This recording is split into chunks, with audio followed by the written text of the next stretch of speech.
गुरु रूप साध संगत जीओ फतेह प्रवान करने।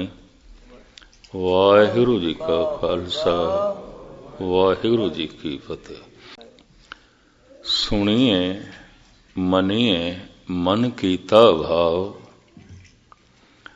अंतरगत तीरथ मल नाव। एक ऐसा तीरथ जो मनुख दे अंदर है, जन्मां जन्मांतरां दे कर्मां दी पापां दी संस्कारां दी मैल धुल जांदी है। जिसनूं तुखारी 12 माद च धन गुरु नानक देव जी महाराज इंज फरमान करते हैं, माघ पुनीत भई तीरथ अंतर जाने।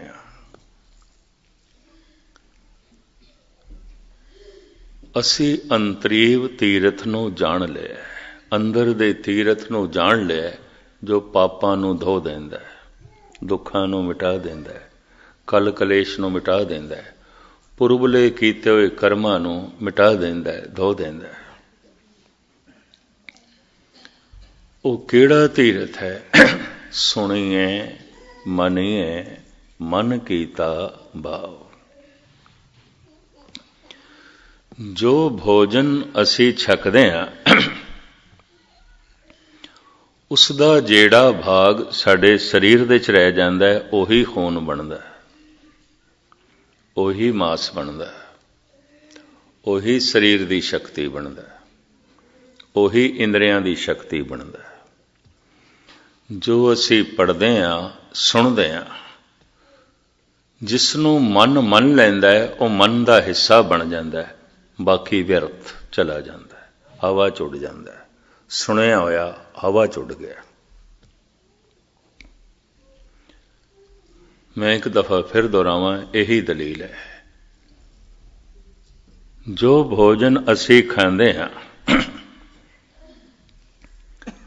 उसदा जेड़ा भाग साडे शरीर दे च रह जांदा है, ओही खून है, ओही मिंज है, ओही मास है, वही शरीर की शक्ति है। शरीर भोजन का विकास है। मां बाप का खादा होया भोजन रकत बिंद। मनुखी बच्चा रकत बिंद का मेल है। फिर ये दुध पी रहा है, भोजन है, भोजन का विकास ये शरीर है, ये तन है, भोजन का ही विकास है। ना बच्चे नूं दुध पिलाओ विकास नहीं होगा, ना बंदा भोजन छके नहीं जी सकेगा। इंज कहते ने शरीर है ही भोजन। बाबा फरीद इंज कहते ने, 3.5 मन देहोरी चले पानी अन्न। बाबा फरीद ये तो अन्न पानी का पुतला है। मैं अन्न दा त्यागी हाँ, अन्न दा त्यागी हाँ, ऐसा कोई नारा लावे। कबीर कहते बस यही पकंडी है। अन्न छोड़ करे पाखंड, ना सोहागण ना ओरंड। श्री कबीर। क्योंकि तन ये तो है ही भोजन का पुतला। अन्न नहीं खांदा, कुछ होर खाएगा, कुछ होर पिएगा। तन दा विकास भोजन दा विकास है। तन दी होंद भोजन दी होंद है। कीड़ा भोजन जो खादा होया शरीर दे विच रह गया, ओही खून बनदा है, ओही मिंज बनदा है, ओही मास बनदा है। सतसंग दे च जो असी सुनदे हां, जिसनों मन मन लैंदा है, वही साडे मन का हिस्सा बनता है, बाकी नहीं बनता। बाकी सुनिया होया हवा च उड़ गया,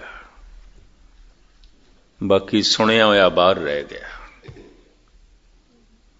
बाकी सुनिया होया साडे लई कोई लाभकारी ना होया, क्योंकि मन ने तो मनिया नहीं, मन का हिस्सा नहीं बनया। एक दफा मैं फिर दोहरा के अगां वधा। जो कुछ असी जीवन भर छकदे हां, ਭੋਜਨ ਖਾਂਦੇ ਹਾਂ, ਉਸ ਦਾ ਜਿਹੜਾ ਭਾਗ ਸਾਡੇ ਸਰੀਰ ਦੇ ਚ ਰਹਿ ਜਾਂਦਾ ਹੈ ਉਹੀ ਖੂਨ ਹੈ, ਹੋਰ ਕੁਝ ਵੀ ਖੂਨ ਨਹੀਂ ਹੈ। ਉਹੀ ਖੂਨ ਹੈ, ਉਹੀ ਚਰਬੀ ਹੈ, ਉਹੀ ਮਾਸ ਹੈ, ਉਹੀ ਸਰੀਰ ਦੀ ਤਵਾਨਾਈ ਹੈ, ਸ਼ਕਤੀ ਹੈ। ਜੋ ਅਸੀਂ ਸੁਣਦੇ ਹਾਂ, ਜੋ ਸੁਣਦੇ ਹਾਂ, ਜਿਸ ਨੂੰ ਮਨ ਮੰਨ ਲੈਂਦਾ ਹੈ ਉਹ ਸਾਡੇ ਮਨ ਦਾ ਹਿੱਸਾ ਬਣਦਾ ਹੈ, ਬਾਕੀ ਨਹੀਂ ਬਣਦਾ, ਨਹੀਂ ਬਣਦਾ। ਬਾਕੀ ਸੁਣਿਆ ਹੋਇਆ ਹਵਾ ਚ ਉੱਡ ਗਿਆ। ਅਕਸਰ ਮਨੁੱਖ ਕਹਿ ਦਿੰਦਾ ਸੁਣਿਆ ਤੇ ਹੈ ਪਰ ਕੀ ਕਰੀਏ, ਮਨ ਨਹੀਂ ਮੰਨਦਾ। ਅਕਸਰ ਕਹਿ ਦਿੰਦਾ ਵੇਖਿਆ ਤੇ ਹੈ, ਮਨ ਨਹੀਂ ਮੰਨਦਾ।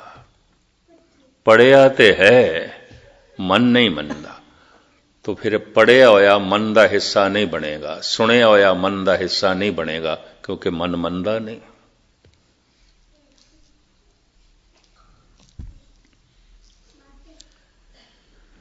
धर्म की पहली साधना सुनन ते खड़ी है। सुनन, सुनिए, मनिए, मन कीता। इनू उपनिषदां दे ऋषि इंज कहते हैं, श्रुतवा धर्मं विजानाति, सरवन करने से ही धर्म की प्राप्ति है।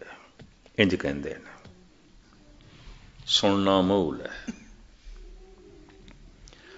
धन गुरु नानक देव जी महाराज नूं इस दे उत्ते 4 पौड़ियां उचारण करनियां पईयां। सुनिए सिद्ध पीर सुननाथ। किसी ने सुनिया, सुनिया होया मन लिया, सिद्ध बन गया, नाथ बन गया। सुनिए सिद्ध पीर सुननाथ, कोई पीर बन गया, कोई संत बन गया।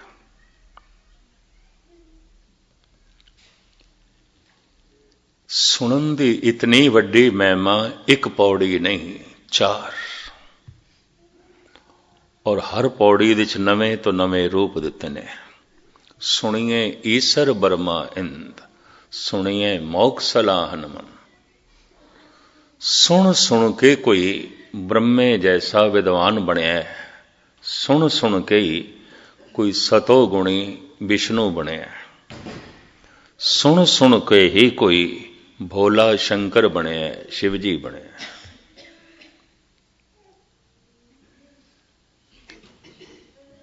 सारी ये उच्च पदवियां धर्म दियां सुनन ते खड़ियां। सुनिए सत संतोख ज्ञान। किसी ने सुनिया, मन लिया, उही सत बनया, उच्चा आचरण बन गया, उही संतोख बन गया, उही सबर बन गया। उस सुनन ने इतना पवित्र कर दिता है कि 68 तीरथ इस तो कुर्बान किए जा सकते हैं, सदके किए जा सकते।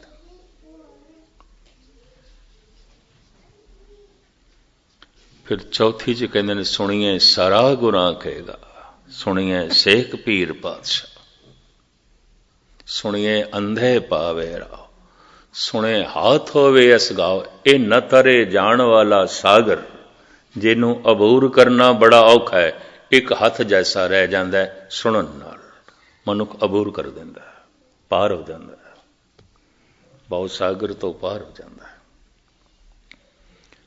सारे पाप मिट जाते ने, सारे दुख मिट जाते ने, सदीवी आनंद की प्राप्ति हो जाती है। नानक भगतां सदा विगास, सुनिए दुख पाप का नाश। केड़ा सुनिया होया? जिन्हों मन लिया। मैं हुण फिर दोहरावां ते अगे चला। जो भोजन असी छकदे हां, उसका जिहड़ा भाग साडे शरीर दे च रह जांदा है, उही शरीर का हिस्सा बनता है। खून बन के, मांस बन के, चर्बी बन के, हड्डियां बन के, इंद्रियां की शक्ति बन के।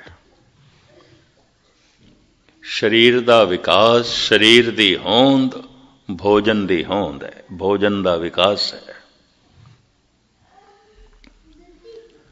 जो असी सुनते हैं, पढ़ते हैं, मन मन लैंदा है जिसनों, ਉਹੀ ਸਾਡੇ मन का हिस्सा बनता है, ਉਹੀ ਸਾਡੇ मन का रूप बनता है। सुनिया होया अगर मने है तो ये सिद्ध हो जाएगा, सुनिया होया अगर मने है तो संतोखी हो जाएगा, सुनिया होया अगर मने है तो ये ज्ञानी हो जाएगा, सुनिया होया अगर मने है तो इसके सारे दुख ते पाप नाश हो जाएंगे और सदैवी आनंद की प्राप्ति हो जाएगी। सुनने वास्ते कबूल करना पड़ेगा, मैं कुछ नहीं जानना चाहता और मैं सुनना चाहता, जानना चाहता। इस वास्ते बड़ा निर्माण शब्द दिता गुरु नानक ने, सिख। सिख तो मुराद की मैं सीखना है, मैं नहीं जानता, कुछ भी नहीं जानता। इस तो ज्यादा निर्माण शब्द होर कोई नहीं है। मैं कुछ भी नहीं जानता, कुछ भी नहीं जानता, जानना चाहना, सीखना चाहना। और ये भाव मरदे दम तक बनया रवे, क्योंकि जीवन बड़ा छोटा है, जानन नूं बहुत कुछ है, बहुत कुछ है। अगर गौर नाल देखिए, धन गुरु ग्रंथ साहब जी की सारी बाणी अगम्य सागर मनुख नूं बड़े मुश्किल नाल किधरे दो चार शब्दां दी जीवन भर दे किधरे समझ आ जाए ते आ जाए। फिर दसम ग्रंथ है भाई गुरदास जी दियां वारां ने, 52 कवियां दियां रचनावां ने। कवि संतोख सिंह जी का गुरु प्रताप सूरज ग्रंथ है। इतना वड्डा खजाना है, इति कोई खोले, प्यो दा देखा खोल डिठा खजाना, ता मेरे मन भया निदाना।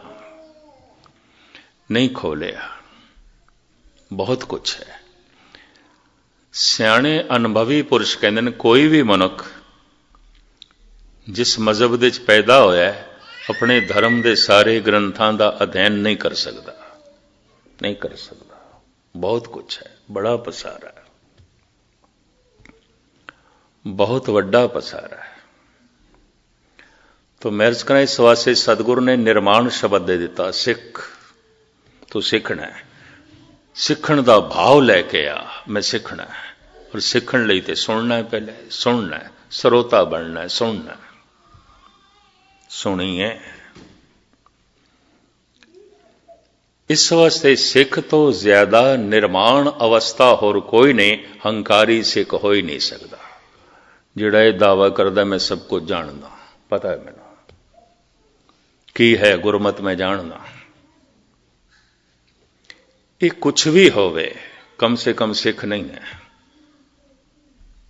सिख जो मरदे दम तक ये भावना रखे मैं सीखना है और मैं कुछ नहीं जानता।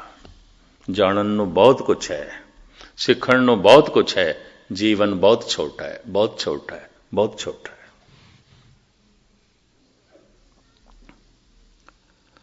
इस वास्ते चूंकि ये युग कलयुग दे किसी युग दे काम प्रधान होंदा है, किसी दे लोभ प्रधान होंदा है। इस युग दे हंकार प्रधान है। साहिब कहंदे ने हऊं मैं रोग मानक को दीना, ये प्रधान है, बड़ा प्रधान है। आहंग मैं हां, दूजा नहीं है। तो हंकारी सिख नहीं हो सकता। भावें सिख दिखाई देंदा, सिख नहीं है। सिख दा ते मतलब है मैं सीखना चाहना, मैनू कुछ नहीं आउंदा, मैं कुछ नहीं जानता। कम से कम हे प्रभु मैं तेरे बारे कुछ भी नहीं जानता। कम से कम हे गुरु मैं तेरे बारे कुछ भी नहीं जानता। मैं जानना चाहना, मैं सीखना चाहना। इतना गहरा भाव होवे तो सीख भी लेगा। बड़ा निर्माण शब्द है। धन गुरु नानक देव जी महाराज कहते ने, इक ना नाद ना वेद गे रस, रस कस ना जानंत। इस श्लोक का खुलासा करने तो पहले मैं इतना अर्ज करते हैं,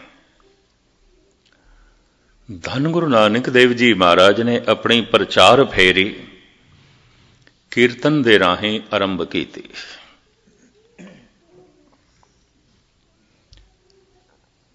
ਕਿਸੇ ਨੂੰ ਸਮਝਾਣਾ ਗਾ ਕੇ, ਔਰ ਗਾਇਆ ਹੋਇਆ ਸ਼ਬਦ ਅਗਲੇ ਨੂੰ ਇਤਨਾ ਮੁਤਾਸਰ ਕਰ ਦਿੰਦਾ ਸੀ, ਝੁਕ ਜਾਂਦੇ ਸਨ। ਕਿਸੇ ਕਿਸੇ ਨੂੰ ਵਿਚਾਰ ਨਾਲ। ਕੀਰਤਨ ਤੋਂ ਬਾਅਦ ਧੰਨ ਗੁਰੂ ਅਰਜਨ ਦੇਵ ਜੀ ਮਹਾਰਾਜ ਨੇ, ਪੰਜਵੇਂ ਗੁਰੂ ਨਾਨਕ ਨੇ ਸੋਚਿਆ, ਹਰ ਮਨੁੱਖ ਦੀ ਕੀਰਤਨ ਤੱਕ ਪਹੁੰਚ ਨਹੀਂ ਆਉਂਦੀ, ਨਹੀਂ ਆਉਂਦੀ, ਇਹ ਵੀ ਮੈਂ ਅਰਜ਼ ਕਰਦਾ। ਤੋ ਕਥਾ ਦੀ ਪਰੰਪਰਾ ਚਲੀ। ਧੰਨ ਗੁਰੂ ਅਰਜਨ ਦੇਵ ਜੀ ਮਹਾਰਾਜ ਪਹਿਲੇ ਆਪ ਕਥਾ ਕਰਦੇ ਸਨ, ਫਿਰ ਭਾਈ ਗੁਰਦਾਸ ਜੀ ਨੇ ਆਰੰਭ ਕੀਤੀ। ਛੇਵੇਂ ਪਾਤਸ਼ਾਹ ਗੁਰੂ ਹਰਗੋਬਿੰਦ ਸਾਹਿਬ ਜੀ ਮਹਾਰਾਜ ਜਿੱਥੇ ਬੈਠ ਕੇ ਕਥਾ ਕਰਦੇ ਰਹੇ, ਉਹਨੂੰ ਵਿਵੇਕ ਸਰ ਕਹਿੰਦੇ ਨੇ। ਵਿਵੇਕ ਦਾ ਮਤਲਬ ਹੀ ਗਿਆਨ, ਗਿਆਨ ਦਿੰਦੇ ਰਹੇ, ਕਥਾ ਕਰਦੇ ਰਹੇ। ਅੰਮ੍ਰਿਤਸਰ ਦੇ ਚ ਇੱਕ ਵਿਵੇਕ ਸਰ ਹੈ, 5 ਸਰੋਵਰਾਂ ਦੇ ਚੋਂ, ਉੱਥੇ ਛੇਵੇਂ ਗੁਰੂ ਨਾਨਕ ਗੁਰੂ ਹਰਗੋਬਿੰਦ ਸਾਹਿਬ ਜੀ ਮਹਾਰਾਜ ਆਪ ਕਥਾ ਕਰਦੇ ਸਨ। ਇਸ ਤਰ੍ਹਾਂ ਕਥਾ ਦੀ ਪਰੰਪਰਾ ਆਰੰਭ ਹੋਈ। ਸਿੱਖ ਨੂੰ ਵਿਚਾਰਾਂ ਦੇ ਰਾਹੀਂ ਨਿਰੰਕਾਰ ਨਾਲ ਜੋੜਨਾ, ਵਿਚਾਰਾਂ ਦੇ ਰਾਹੀਂ ਕਰਤਾਰ ਦੀ ਸੂਝ-ਬੂਝ ਕਰਾਣੇ। ਸਿੱਖ ਨੂੰ ਆਪਣੀ ਵਿਰਾਸਤ ਦਾ, ਆਪਣੇ ਇਤਿਹਾਸ ਦਾ ਤੇ ਆਲੇ ਦੁਆਲੇ ਦੇ ਇਤਿਹਾਸ ਦਾ ਵੀ ਬੋਧ ਹੋਵੇ। ਗੁਰੂ ਹਰਗੋਬਿੰਦ ਸਾਹਿਬ ਜੀ ਮਹਾਰਾਜ ਨੇ ਢਾਡੀ ਸਿੰਘਾਂ ਨੂੰ ਜਨਮ ਦਿੱਤਾ। ਪਹਿਲਾ ਢਾਡੀ ਅਬਦੁੱਲਾ ਸੀ, ਮੁਸਲਮਾਨ ਸੀ। ਪਹਿਲਾ ਕੀਰਤਨੀਆ ਮਰਦਾਨਾ ਸੀ, ਮੁਸਲਮਾਨ ਸੀ।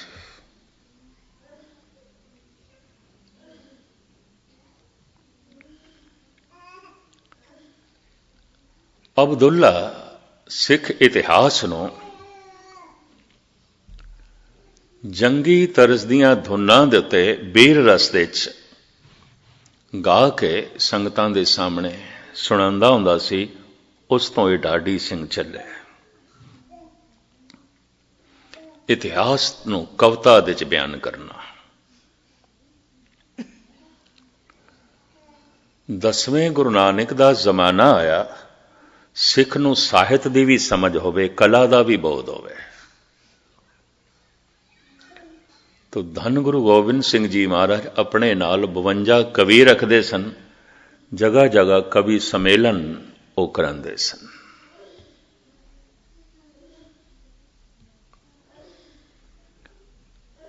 ਜਦ ਵੀ ਕਿਸੇ ਦਾ ਹਿਰਦਾ ਪ੍ਰਭੂ ਨਾਲ ਜੁੜ ਜਾਂਦਾ ਹੈ, ਉਹਦੇ ਅੰਦਰ ਕੁਝ ਕੋਮਲ ਕਲਾ ਪ੍ਰਗਟ ਹੁੰਦੀ ਹੈ। ਸੰਗੀਤ ਸਭ ਤੋਂ ਕੋਮਲ ਕਲਾ ਹੈ, ਕਵਿਤਾ ਸਭ ਤੋਂ ਕੋਮਲ ਕਲਾ ਹੈ, ਫਿਰ ਚਿੱਤਰ ਕਲਾ ਹੈ, ਮੂਰਤੀ ਕਲਾ ਹੈ। ਅਵਤਾਰਾਂ ਦੀ ਪਹਿਚਾਣ ਹੀ ਕਲਾ ਕਰਕੇ ਆਉਂਦੀ ਸੀ, ਬਈ ਇਹਦੇ ਅੰਦਰ ਕਲਾ ਕਿਤਨੀ ਹੈ। ਇਹ 2 ਕਲਾ ਅਵਤਾਰ ਹੈ, 4 ਕਲਾ ਅਵਤਾਰ ਹੈ, 8 ਕਲਾ ਅਵਤਾਰ ਹੈ, ਇਹ 16 ਕਲਾ ਅਵਤਾਰ। 16 ਕਲਾ ਸ੍ਰੀ ਕ੍ਰਿਸ਼ਨ ਦੇ ਚ ਮੰਨਦੇ। ਕੋਈ ਅੰਸਾ ਅਵਤਾਰ ਹੈ, ਅੰਸ ਮਾਤਰ ਹੈ, ਕੋਈ ਪੂਰਨ ਅਵਤਾਰ ਹੈ। ਧੰਨ ਗੁਰੂ ਅਰਜਨ ਦੇਵ ਜੀ ਮਹਾਰਾਜ ਇੰਜ ਕਹਿੰਦੇ ਨੇ, 16 ਕਲਾ ਸੰਪੂਰਨ ਫਲਿਆ, ਅਨੰਤ ਕਲਾ ਹੋਏ ਠਾਕਰ ਚੜਿਆ। ਉਹ ਜਿਹੜਾ ਠਾਕਰ ਹੈ, ਪਰਮਾਤਮਾ ਹੈ, ਤੂੰ ਸਰਬ ਕਲਾ ਕਾ ਗਿਆਤਾ। ਉਹ ਸਾਰੇ ਕਲਾ ਦਾ ਗਿਆਨੀ ਹੈ, ਔਰ ਕਿਸੇ ਨੂੰ ਕਲਾ ਪ੍ਰਾਪਤ ਹੁੰਦੀ ਉਸ ਮਹਾਨ ਕਲਾਕਾਰ ਤੋਂ ਪ੍ਰਾਪਤ ਹੁੰਦੀ ਹੈ, ਉਸ ਨਾਲ ਜੁੜ ਕੇ ਪ੍ਰਾਪਤ ਹੁੰਦੀ ਹੈ। ਉਹ ਜ਼ਿੰਦਾ ਕਲਾ ਹੁੰਦੀ ਹੈ। ਸੰਗੀਤ ਜਦ ਅੰਦਰੋਂ ਜਨਮ ਲੈਂਦਾ ਹੈ, ਉਹ ਜ਼ਿੰਦਾ ਹੁੰਦਾ ਹੈ। ਜਿਹੜਾ ਸਿੱਖਣਾ ਹੁੰਦਾ ਹੈ, ਉਹਦੇ 'ਚ ਜਿੰਦ ਜਾਨ ਨਹੀਂ ਹੁੰਦੀ। ਇਹ ਵੀ ਮੈਚ ਕਰਦੇ ਹਾਂ। ਕਵਿਤਾ ਜਿਹੜੀ ਅੰਦਰੋਂ ਜਨਮ ਲੈਂਦੀ ਹੈ, ਉਹਦੇ ਜਿੰਦ ਜਾਨ ਆਉਂਦੀ ਹੈ,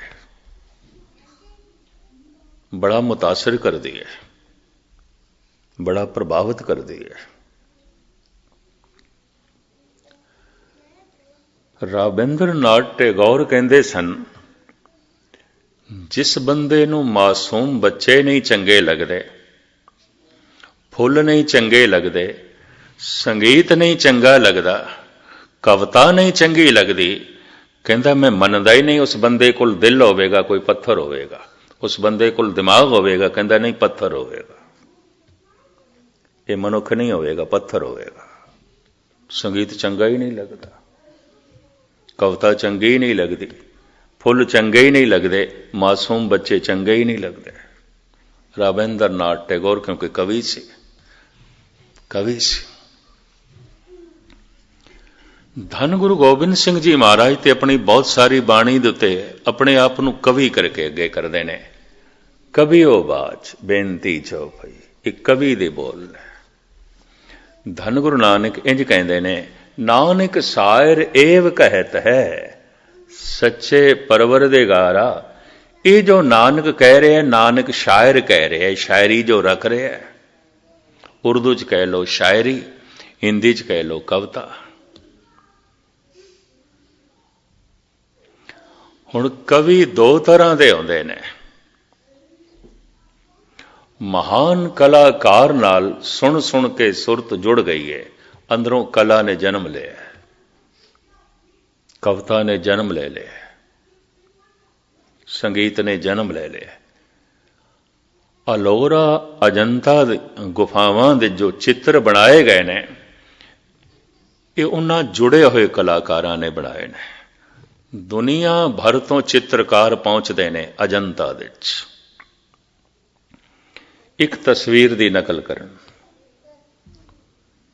वो तस्वीर है, तुसी सामने देखो तो मुस्कुरांदी हुई है, इंज खब्बे पासे आ जाओ बड़ी गंभीर है, बहुत गंभीर है, और सज्जे पासे आ जाओ समाधि लीन दिखाई देती। तस्वीर इको ही है, इको ही तस्वीर दे तीन रूप दिखाई देंदे ने पहलू बदलन नाल। दुनिया भर तो आर्टिस्ट उत्थे पहुंचते ने, किवें बनाई गई, भावें 2000 साल बनाई गई पर अज भी जिंदा है, जिंदगी दे रही है। किसी ऐसे चित्रकार दे अंदरों निकली है जिहदी चित्रकला दे च जान सी, जिंदगी सी, किसी तो सिखिया नहीं सी, परमात्मा नाल जुड़ के कला उसके अंदरों प्रगट हुई सी। बौद्ध भिक्षु सन, उसने बनाई सी। मैं भी जिस दिन देखी हैरान होया, मैं कहा हद हो गई। खब्बे पासे देखदे कुछ होर दिखाई देंदी है, सज्जे पासे देखिए तो कुछ होर, सामने देखिए तो कुछ होर। सारी दुनिया दे चोटी दे चित्रकार उत्थे पहुंचते ने, नकल करते हैं, बैठे होंदे ने, बनांदे पे होंदे ने, सीखण दी कोशिश पे करते हैं। पर जिसने बनाई है उसने किसे तो नहीं सीखी सी, उहदे अंदरों प्रगट होई सी, उहदे अंदरों प्रगट होई सी। तानसेन दा संगीत सुन के एक दिन अकबर कहंदा है, तू इतना मधुर गाउंदा है, साडी सुरत गवा जाती है, लीन हो जाते हैं, तो इत्थों भी कोई चंगा गाउंदा है। तानसेन कहंदा, हाँ। कौन? बिंद्रावन दे झुग्गी च रहिंदा हरदास, स्वामी हरिदास, उत्थों सिखिया सी, उहदे कोलों सिखिया सी। अकबर कहंदा फिर मैं उसनों सुनना।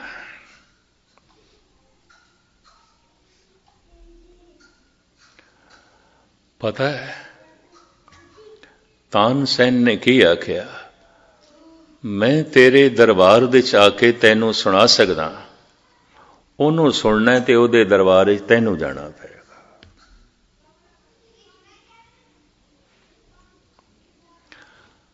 पर वो रोज नहीं गांदा,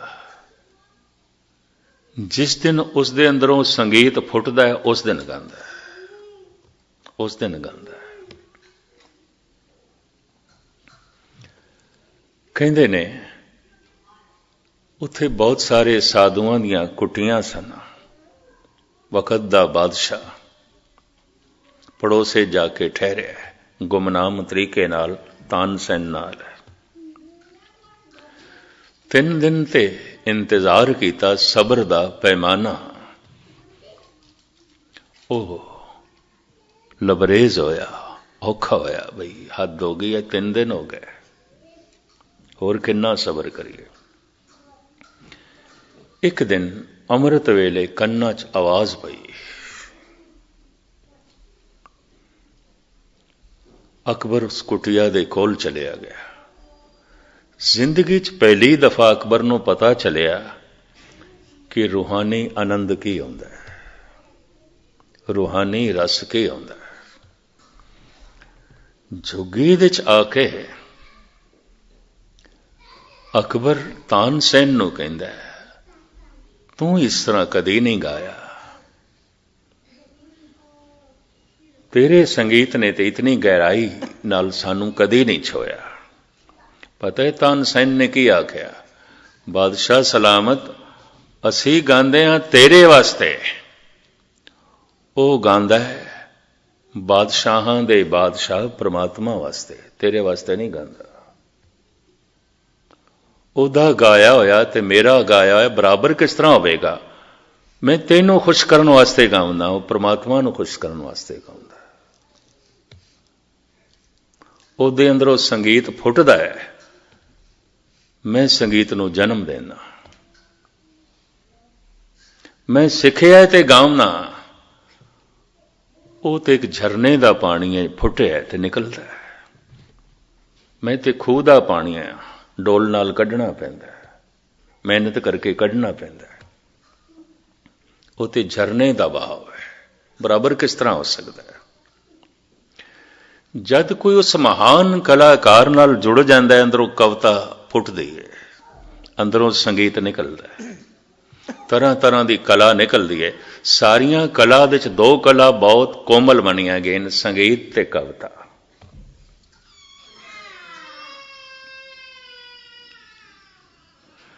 धन गुरु नानक देव जी महाराज कहते हैं, एक ना नाद ना वेद, गे रस रस कस ना जानंत। एक ऐसे ने नाद, संगीत दी कोई सोच नहीं, कोई मस नहीं, वेद रब्बी ज्ञान रब्बी विद्या दी कोई समझ नहीं, कुछ भी पता नहीं।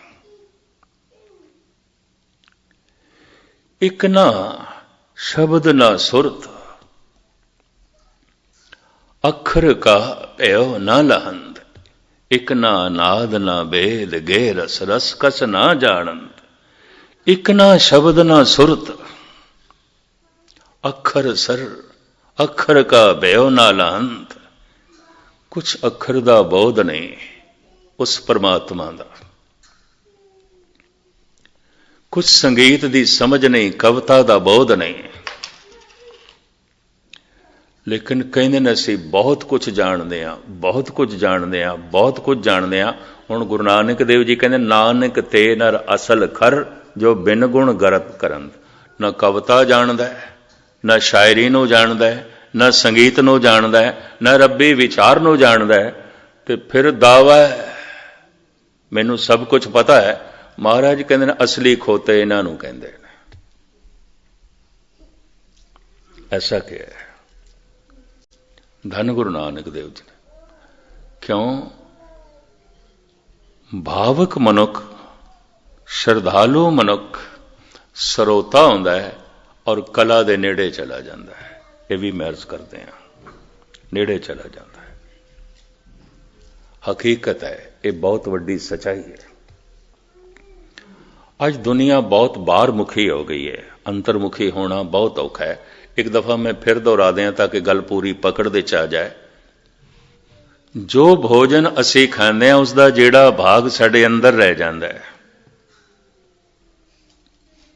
ਉਹੀ खून बनता है, ਉਹੀ मांस बनता है, ਉਹੀ शरीर की शक्ति बनता है। गुरु का शब्द सत्संग दे जो असी सुनते हैं, कथा कीर्तन जो असी सुनते हैं, जो साडे मन दे च रह जाता है, ਉਹੀ साडे मन का हिस्सा बनता है।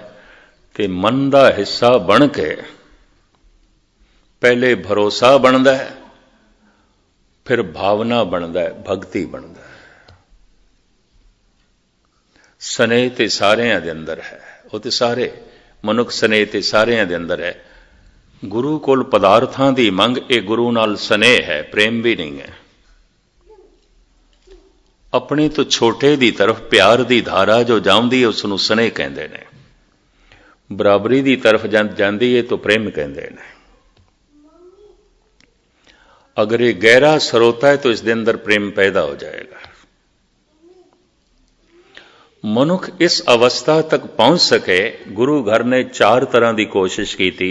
कीर्तन, कथा, ढाडी प्रसंगां दे राहीं इतिहास की जानकारी करा के मनुख दे अंदर जाग लानी, और धन गुरु गोबिंद सिंह जी महाराज ने कवि दरबारां नूं जन्म दिता। धन गुरु अर्जन देव जी महाराज कहंदे ने, हे परिपूर्ण परमात्मा कई कोट कवि का विचारे, करदे ने तेरे कई विचार, कविता दे राहें, शायरी दे राहें। संस्कृत दा लफ्ज है ऋषि, ते ऋषि दे अर्थ ने कवि। ये जिन्ने भगतां दी बाणी ऋषि मुनियां दी बाणी है। ऋषि मुनि इकट्ठा शब्द क्यों कहने आ? जिन्हां दा मन चुप कर गया, मौन कर धारण कर गया ऋषि। हुण इहदे अंदरों कला फुटेगी, कुछ ना कुछ फुटेगा। भावें खड्डी ते बैठ के कपड़े बुनदा है, इस कबीर दे अंदरों संगीत भी निकलेगा, गीत भी निकलेगा। भावें चौक दे च बैठ के रविदास जुतियां गंढदा है, गुस्ताखी माफ क्योंकि स्वयं अपने आप को चमार कहंदे ने, तो इस चमार दे अंदरों संगीत भी फुटेगा, गीत भी फुटेगा। सारी बाणी गीत दे च है, संगीत दे च है। ठीक कहंदे ने राबिंद्र नाथ टैगोर, जिन्हों संगीत चंगा नहीं लगता, कविता चंगी नहीं लगती, वो कहंदा इसनूं मनुख कहण दी लोड़ की है। इहदे कोल दिल नहीं होवेगा, पत्थर होवेगा। इहदे कोल दिमाग नहीं होवेगा, पत्थर होवेगा। भावें अहले इस्लाम दे संगीत दी ममानियत है,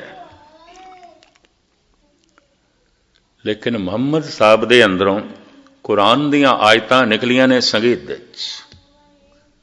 राग दे निकलियां। जद भी कोई कुरान दी तलावत कर रहा हुंदा है, यकीन जानो संगीत ते टपकदा है। जद कोई मुनारे ते चढ़ के मौलवी बांग देंदा, संगीत ते टपकदा है।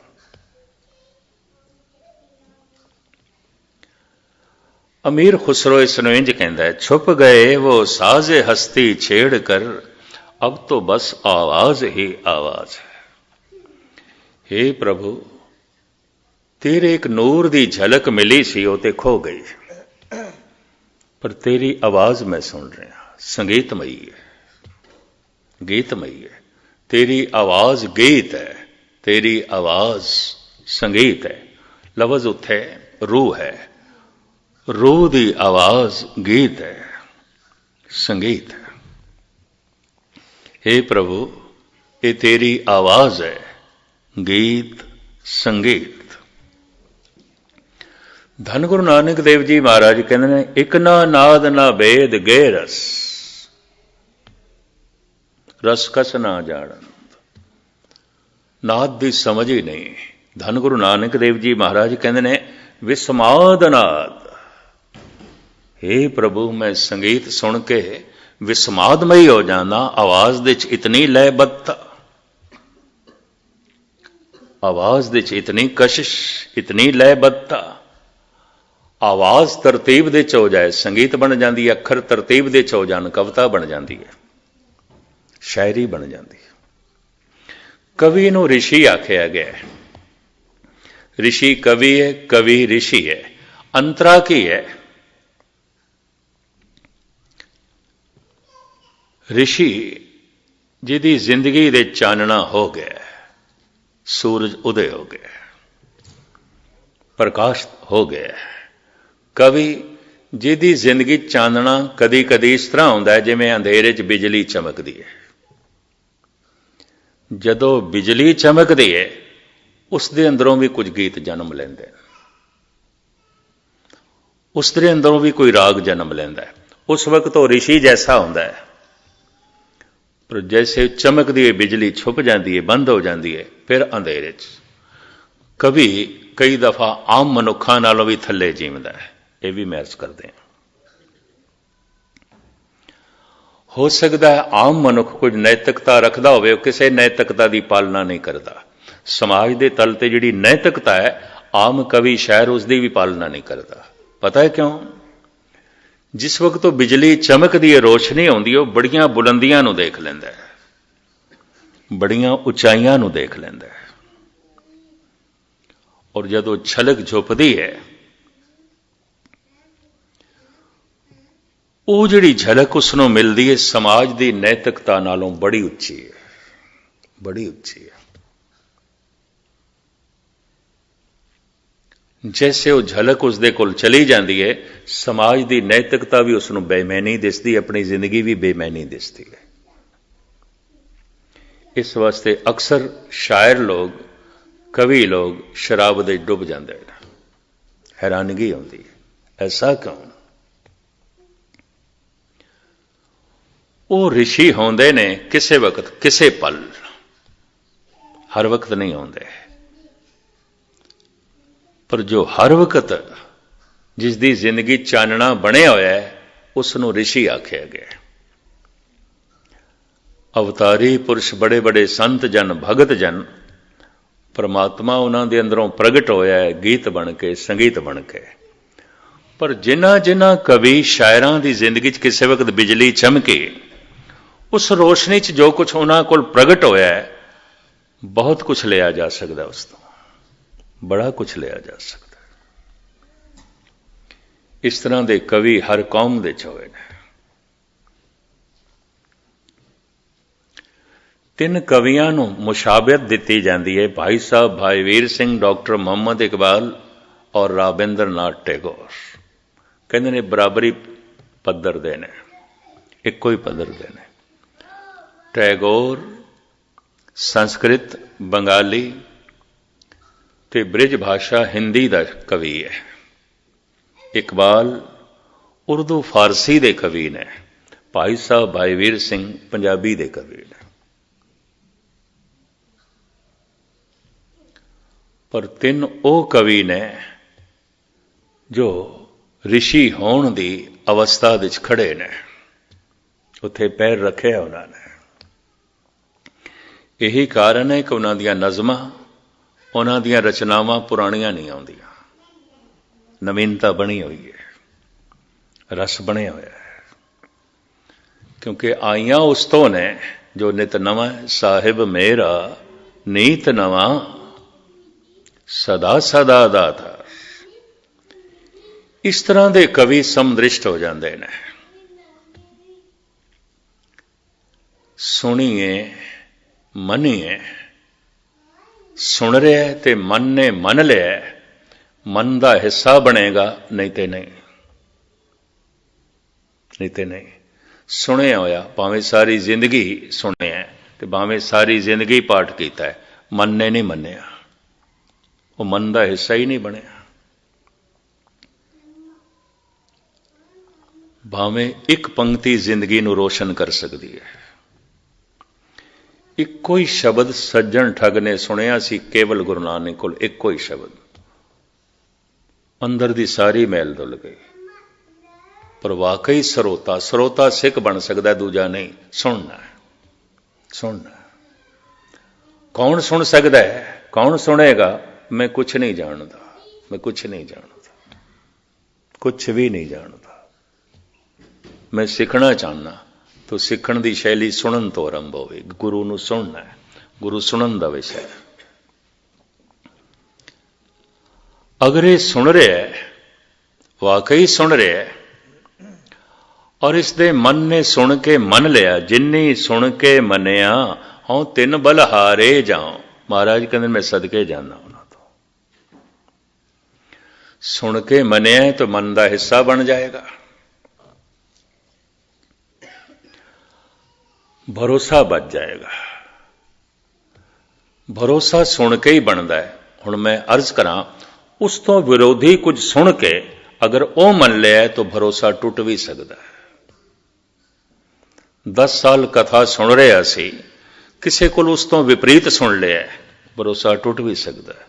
10 ਸਾਲ ਤੋਂ ਕੀਰਤਨ ਸੁਣ ਰਿਹਾ ਸੀ, ਗੁਰਬਾਣੀ ਸੁਣ ਰਿਹਾ ਸੀ, ਤੇ ਸੁਣਦਿਆਂ ਮਨ ਕੇ ਭਰੋਸਾ ਬਣ ਗਿਆ। ਹਾਂ, ਪ੍ਰਭੂ ਹੈ, ਭਰੋਸਾ ਬਣ ਗਿਆ। ਇਹ ਭਰੋਸਾ ਟੁੱਟ ਸਕਦਾ ਹੈ। ਇਸ ਭਰੋਸੇ ਨੂੰ ਕੋਈ ਡੁਲਾਇਮਾਨ ਕਰ ਸਕਦਾ, ਕੋਈ ਪ੍ਰਬਲ ਦਲੀਲ ਨਾਲ ਉਸ ਤੋਂ ਵਿਪਰੀਤ ਗੱਲ ਆਖ ਦੇਵੇ ਤੇ ਉਸ ਦਾ ਮਨ ਮੰਨ ਲਵੇ, ਭਰੋਸਾ ਟੁੱਟ ਜਾਂਦਾ ਹੈ। ਬੜੇ ਬੜਿਆਂ ਦੇ ਭਰੋਸੇ ਟੁੱਟਦੇ ਮੈਂ ਦੇਖੇ ਨੇ। ਇਹ ਵੀ ਮੈਂ ਅਰਜ਼ ਕਰਦੇ ਹਾਂ, ਕੋਈ ਬਹੁਤ ਵੱਡੀ ਗੱਲ ਨਹੀਂ ਹੈ ਭਰੋਸੇ ਦਾ ਟੁੱਟ ਜਾਣਾ, ਟੁੱਟ ਜਾਂਦਾ ਹੈ। ਅਗਰ ਕਿਸੇ ਨੂੰ ਸੁਣ ਕੇ ਭਰੋਸਾ ਨਹੀਂ ਟੁੱਟਿਆ, ਹੋ ਸਕਦਾ ਸੰਸਾਰ ਦਾ ਕੋਈ ਗਹਿਰਾ ਦੁੱਖ ਭਰੋਸੇ ਨੂੰ ਤੋੜ ਕੇ ਰੱਖ ਦੇਵੇ। ਕਿਸ ਤਰ੍ਹਾਂ ਰੱਬ ਨੂੰ ਮੰਨਦਾ ਹੀ ਨਹੀਂ, ਕਿਸ ਤਰ੍ਹਾਂ ਰੱਬ ਹੋ ਸਕਦਾ ਹੈ, ਪ੍ਰਮਾਤਮਾ ਕਿਸ ਤਰ੍ਹਾਂ ਹੋ ਸਕਦਾ? ਇੰਨਾ ਦੁੱਖ, ਇੰਨਾ ਦੁੱਖ। ਭਰੋਸਾ ਤੋੜਨ ਵਾਸਤੇ ਹਜ਼ਾਰਾਂ ਸਾਧਨ ਬਾਹਰ ਮੌਜੂਦ ਨੇ। ਭਰੋਸਾ ਜੋੜਨ ਵਾਸਤੇ ਤੇ ਕੇਵਲ ਸਤਸੰਗ ਹੈ, ਹੋਰ ਕੁਝ ਵੀ ਨਹੀਂ, ਕੇਵਲ ਗੁਰੂ ਨੂੰ ਸੁਣਨਾ। ਭਰੋਸਾ ਟੁੱਟ ਸਕਦਾ ਹੈ, ਪਰ ਬਾਰ-ਬਾਰ ਸੁਣਿਆ ਹੋਇਆ ਜੋ ਮੰਨਿਆ ਗਿਆ, ਮੰਨ ਕੇ ਜੋ ਭਰੋਸਾ ਬਣਿਆ, ਤੇ ਭਰੋਸਾ ਬਣ ਕੇ ਭਾਵਨਾ ਬਣ ਗਿਆ, ਭਗਤੀ ਬਣ ਗਿਆ। ਹੁਣ ਇਹਦੇ ਤਨ ਦੇ ਟੁਕੜੇ ਟੁਕੜੇ ਤੇ ਹੋ ਸਕਦੇ ਨੇ, ਭਰੋਸਾ ਟੁੱਟੇਗਾ ਨਹੀਂ। ਹੁਣ ਇਹ ਉਬਲਦੀ ਦੇਗ ਦੇ ਚ ਉਬਲ ਸਕਦਾ ਹੈ, ਇਹਦਾ ਭਰੋਸਾ ਨਹੀਂ ਟੁੱਟੇਗਾ, ਇਹ ਸਮਦ੍ਰਿਸ਼ਟ ਹੋ ਜਾਏਗਾ। ਇਹ ਜਲਾਦ ਦੇ ਚ ਵੀ ਪ੍ਰਮਾਤਮਾ ਨੂੰ ਦੇਖੇਗਾ ਅਗਰ ਕਿਸੇ ਨੇ ਇਸ ਦੇ ਟੁਕੜੇ ਕੀਤੇ। ਇਹ ਉਹਦੇ ਵਿੱਚ ਵੀ ਪ੍ਰਮਾਤਮਾ ਨੂੰ ਵੇਖੇਗਾ। ਜੋ ਦੀਸੇ ਸੋ ਤੇਰਾ ਰੂਪ ਕਰਕੇ ਹੋ ਜਾਏਗਾ, ਸਮਦ੍ਰਿਸ਼ਟ ਹੋ ਜਾਏਗਾ। जैसे भगवान समदृष्ट है, भगत समदृष्ट हो जाता है। समदृष्टि पहचान है कि ਇਹਦਾ ਸੁਣਿਆ ਹੋਇਆ ਮਨ ਤੋਂ ਅੱਗੇ ਲੰਘ ਕੇ, ਭਰੋਸੇ ਤੋਂ ਅੱਗੇ ਲੰਘ ਕੇ ਭਾਵਨਾ ਬਣ ਗਏ, ਭਗਤ ਹੈ। ਪੰਡਤ ਸੂਰ ਛਤਰਪਤ ਰਾਜਾ, ਭਗਤ ਬਰਾਬਰ ਔਰ ਨਾ ਕੋਏ। ਭਗਤ ਦੀ ਬਰਾਬਰੀ ਕੋਈ ਨਹੀਂ ਕਰ ਸਕਦਾ, ਕਿਉਂ? ਭਗਤ ਭਗਵਾਨ ਜੈਸਾ ਹੈ, ਭਗਤ ਪ੍ਰਮਾਤਮਾ ਜੈਸਾ ਹੈ, ਭਗਤ ਈਸ਼ਵਰ ਜੈਸਾ ਹੈ। ਸਮਦ੍ਰਿਸ਼ਟ ਹੋ ਜਾਂਦਾ ਹੈ, ਉਹਦੇ ਲਈ ਸਭ ਕੁਝ ਈਸ਼ਵਰਮਈ ਹੋ ਜਾਂਦਾ ਹੈ। ਇਹ ਵਿਸ ਸੰਸਾਰ ਤੁਮ ਦੇਖਦੇ, ਹਰ ਕਾ ਰੂਪ ਹੈ, ਹਰ ਰੂਪ ਨਦਰੀ ਆਇਆ। ਤਰ੍ਹਾਂ ਤਰ੍ਹਾਂ ਦੇ ਵਿਤਕਰਿਆਂ ਦੇ ਵਿੱਚ ਜੀਣ ਵਾਲੇ ਮਨੁੱਖ ਹੋ ਸਕਦਾ ਹੈ ਅਜੇ ਭਰੋਸੇ 'ਚ ਵੀ ਨਹੀਂ ਜੀ ਰਹੇ, ਅਜੇ ਸੁਣੀ ਹੋਈ ਬਾਣੀ ਮਨ ਦਾ ਹਿੱਸਾ ਨਹੀਂ ਬਣੀ, ਸਰੋਤੇ ਵੀ ਨਹੀਂ ਹੈ। ਸੁਣੀਏ ਮੰਨੀਏ ਮਨ ਕੀਤਾ ਭਾਵ।